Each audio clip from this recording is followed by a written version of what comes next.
Bismillahirrahmanirrahim. Assalamualaikum warahmatullahi wabarakatuh.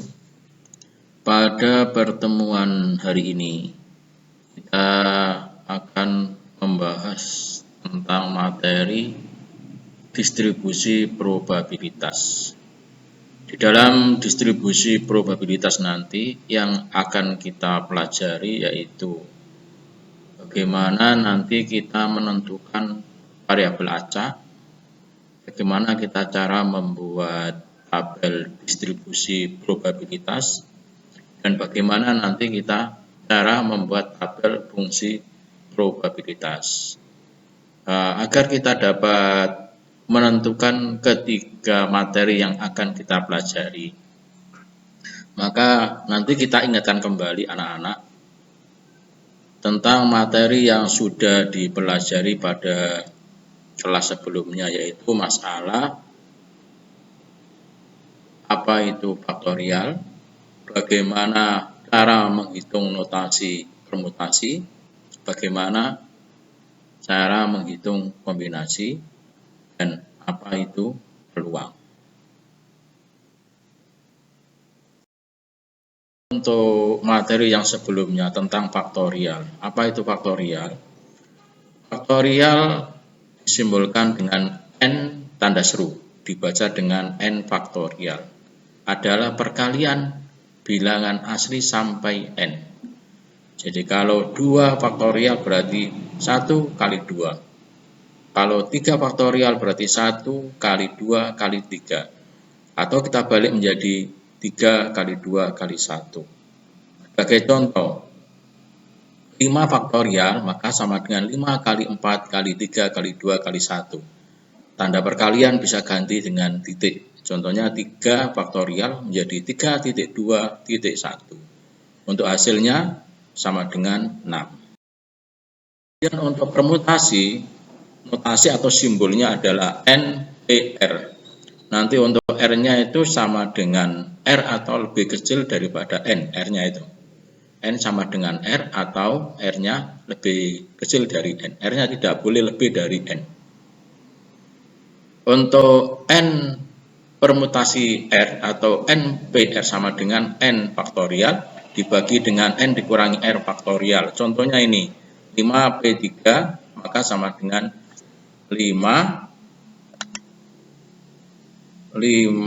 faktorial, kemudian dibagi dengan 5 dikurangi 3. 5-nya itu ini, nah 3-nya itu ini. Nah ini 3-nya. Sehingga kalau dihitung sama dengan 60. Demikian juga dengan 8P5.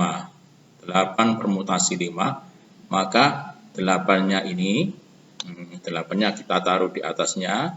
Kemudian yang bawahnya ini adalah 8 dikurangi dengan 5 sama dengan 3. Ini sama dengan 3 faktorial. Ini adalah 3 faktorial. Nah, 3 faktorial itu sama dengan 3 kali. Selanjutnya yang dimaksud dengan kombinasi, notasi untuk kombinasi adalah NCR. Sama dengan N faktorial dibagi dengan N-nya kita kalikan, N faktorial juga, baru nanti dikalikan dengan N dikurangi R. Contohnya 5C3, 5 kombinasi 3. 5-nya itu kita taruh di atas, 5 faktorial, kemudian 3 faktorial. Nah, yang ini adalah 5 dikurangi 3. Itu sama dengan 2 faktorial. Sama dengan 2 faktorial. Ini langsung kita hitung menjadi 2 kali 1. Sama dengan 2. Kalau kita hitung nanti sama dengan 10. Contoh lagi untuk 8 kombinasi 5. Kalau nanti kita hitung, kita menghitungnya bisa kita coret begini juga bisa. 5 sampai 1 kita coret. 5 sampai 1 kita coret. Kemudian nanti 8 kali 7 kali 6 dibagi 6. Ini kita coret. Nah, ini kita coret. Nah, kita coret sama dengan 8 kali 7, 56. Selanjutnya apa yang dimaksud dengan variabel acak? Sebagai ilustrasi, misalnya kita melempar dua buah dadu, kita melempar dua buah mata uang logam. Uang logam itu berarti berisi angka, sisi yang satu adalah angka, kemudian sisi yang satunya adalah berupa gambar. Kita lempar satu kali, maka munculnya angka pada pelemparan tersebut, angkanya adalah 0. Jadi bisa nanti gambar, bisa nanti angkanya adalah 1, angka, gambar. Bisa angkanya nanti 22 adalah 2, berarti nanti angka. Angka 0, 1, 2 ini merupakan besaran yang menggambarkan hasil percobaan. Nah, angka ini dinamakan dengan variabel acak. Sehingga variabel acak nanti bisa dimulai 0, 1, 2, dan seterusnya. Bisa hanya 1, 2, 3, 4, bisa juga dimulai dengan 5, 6, 7, 8. Tergantung dari percobaan yang kita lakukan. Sehingga dapat disimpulkan bahwa variabel acak adalah deskripsi numerik dari hasil percobaan yang terjadi pada percobaan yang bersifat acak.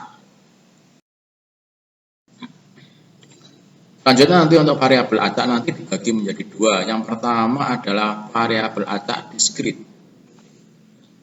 Jadi variabel acak diskrit adalah variabel acak yang tidak mengambil seluruh nilai yang ada di dalam sebuah interval. Variabel yang hanya mempunyai nilai tertentu. Nilai tertentu itu akan berupa bilangan cacak, bisa 0, 1, 2, dan seterusnya. Contohnya banyak rumah yang mempunyai bel pintu. Mungkin rumah ini mempunyai bel pintu 1, mempunyai bel pintu 2, mempunyai bel pintu 3. Tidak mungkin rumah itu mempunyai bel pintu setengah. Makanya untuk variabel acak nanti berupa bilangan cacak.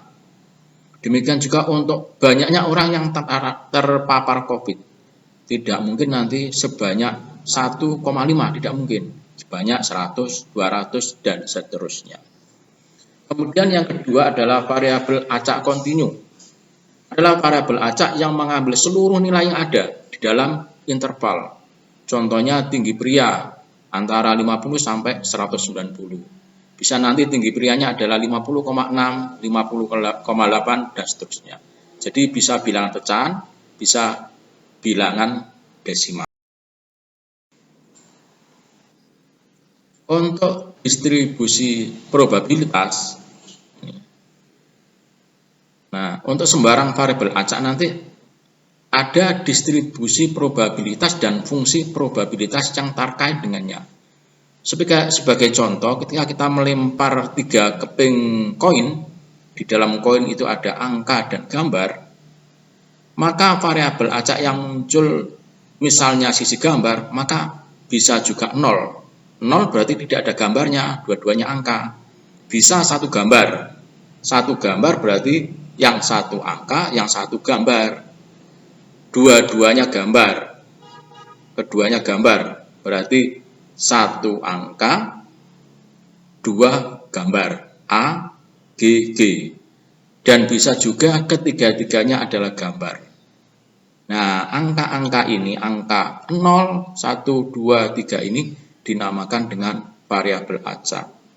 Sedangkan nanti untuk menghitung fungsi probabilitasnya, kita notasikan atau kita simbolkan dengan P, X sama dengan 0. X sama dengan 0 ini adalah diambil dari variabel acak. Jadi nanti untuk distribusi probabilitas dapat dinyatakan dalam bentuk tabel distribusi probabilitas dan fungsi probabilitas. Nanti kita akan mengupas satu persatu. Sebagai contoh, ketika kita melemparkan mata uang dan X itu menyatakan banyaknya sisi gambar, kita disuruh menentukan variabel acaknya, kemudian distribusi probabilitas, serta fungsi probabilitasnya. Ini kalau mata uang, 3 mata uang ini kita lempar,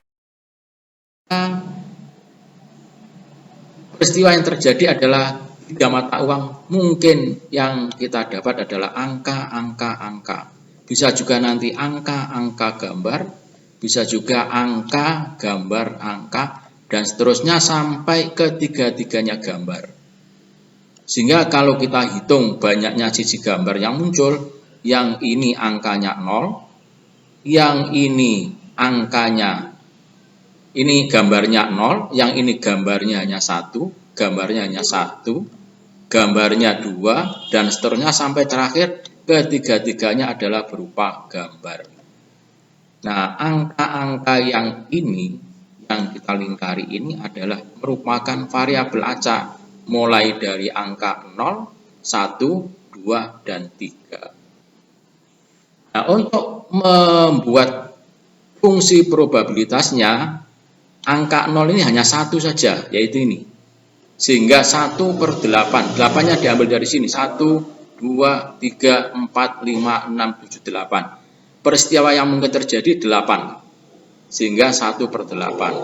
Untuk X sama dengan 1, ini ada 1, kemudian 2, kemudian 3. Ada 3, sehingga 3/8. Demikian juga untuk 2 dan 3. Nah, jumlah keseluruhan ini untuk syarat membuat fungsi probabilitas itu harus sama dengan 1. Kalau nanti hasilnya tidak 1, berarti pekerjaan ini dinyatakan salah. Untuk selanjutnya, nanti soal ini tolong nanti dikerjakan dan dicoba untuk menentukan, langkah pertama menentukan variabel acak,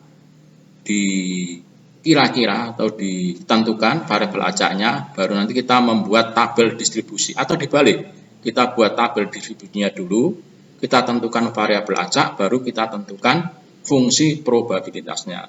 Silakan dicoba nomor 1, nomor 2. Nanti untuk jawabannya saya kirim lewat WA group. Tapi sebelumnya coba kamu kerjakan dulu, baru nanti kita cocokkan. Demikian dan terima kasih. Assalamualaikum warahmatullahi wabarakatuh. Wah, ini